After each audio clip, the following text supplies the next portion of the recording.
来关心国际消息，罗西亚的反对派领袖纳瓦尼，即阵有消息讲伊已经伫加过身，才到77岁。纳瓦尼是罗西亚总统普京的目内刺，是上大的敌人。纳瓦尼自2001年被逮捕，后来送去西伯利亚的监狱接受酷刑。即阵罗西亚阁剩1个月就要大选啦，纳瓦尼煞伫即阵过往，联合国是呼吁爱公开调查。俄罗斯加单位10日对外宣布，俄罗斯反对派领袖纳瓦尼在狱中死亡，享年47岁。不少俄国民众听到这消息，到各都市的政治受害者纪念碑献花哀悼。Плачу немножко, жаль, очень. Ну, никто недоволен, все скорбят. Чем я себя успокоила, это мыслью о том, что если это правда и если он действительно умер.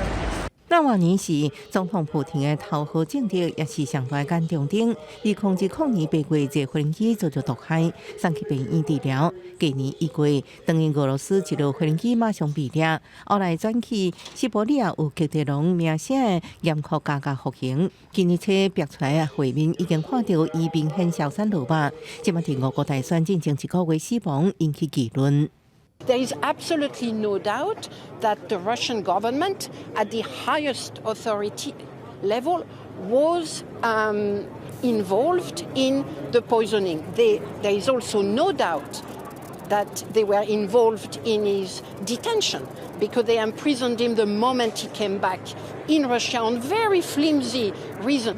欧美各国领袖拢谴责，认为普京应该对这代志负责。联合国是呼吁爱进行公开调查。Reports of his death, if they're true, and I have no reason to believe they're not, Russian authorities are going to tell their own story. But make no mistake, Putin is responsible for Navalny's death. Putin is responsible.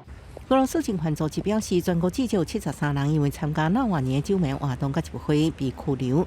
俄国联邦加价管理局表示，纳瓦尼的死因爱搁等待调查。